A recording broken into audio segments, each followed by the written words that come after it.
Hello, my friends. Our topic is noise of tears. Our devotion for today comes from Revelation chapter 7, 13 and 14. Then one of the elders asked me, "These in white robes, who are they? And where did they come from?" I answered, "Sir, you know."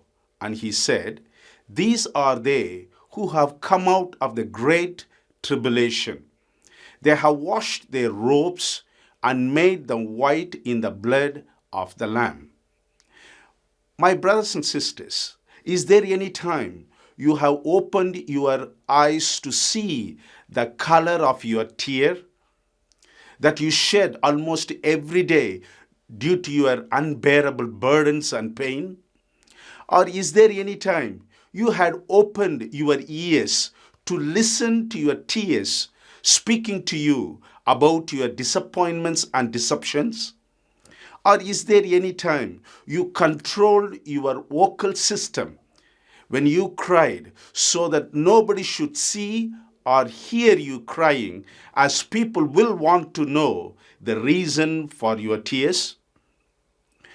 The people who had white garments in the book of Revelation chapter 7 had passed through tears and tribulation, tough time, tearful moments.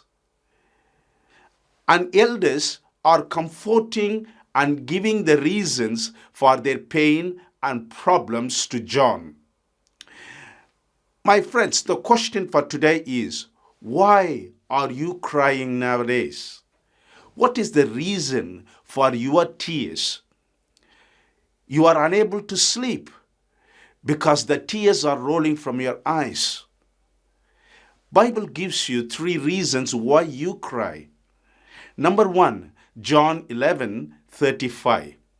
When misunderstood. My friends, you are crying today because your own spouse or your own children or your own family members are unable to understand your true love and support. In spite of every initiatives, you might have received only criticism and challenges from them. When Jesus was comforting Mary and Martha, they completely misunderstood Jesus.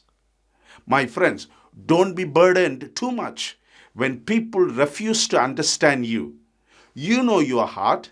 You know your intentions. Let God deal with that.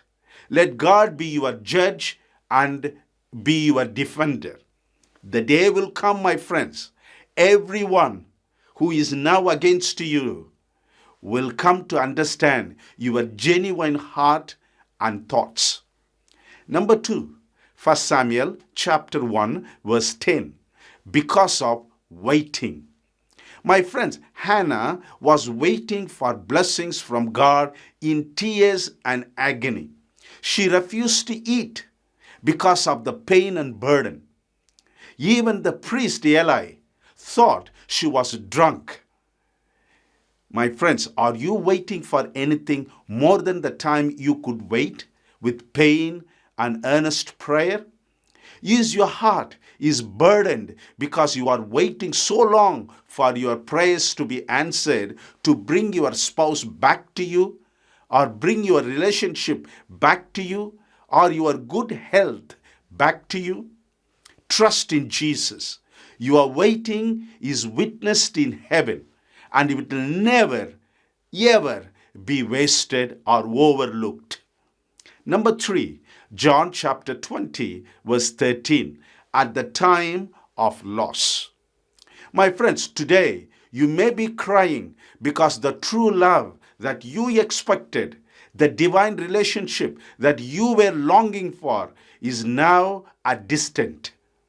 Though you pushed yourself hard to explain and express yourself, still there seem no effect and responses. Don't worry, my friends. Wipe away your tears. Lift your shoulder and head high, because God understands you. Your loss will come back to you again. Here is the hope for you today from Psalms 10, verse 17. Lord, you know the hopes of the hopeless. Surely you will hear their cries and comfort them. My friends, are you waiting for anything today? Is your tear unstoppable? Is your tear filled with agony and pain and burden? God holds your tears. Not even one drop of your tear will be shed on the mud and dust. Your tear is in the hands of Jesus Christ. Let's pray. Heavenly God, thank you so much for the confidence you have given us that the day will come, you will wipe away all our tears. There will be joy and joy and joy. Until, though the waiting is very painful, help us to pass through. In Jesus' name we pray. Amen. God bless you.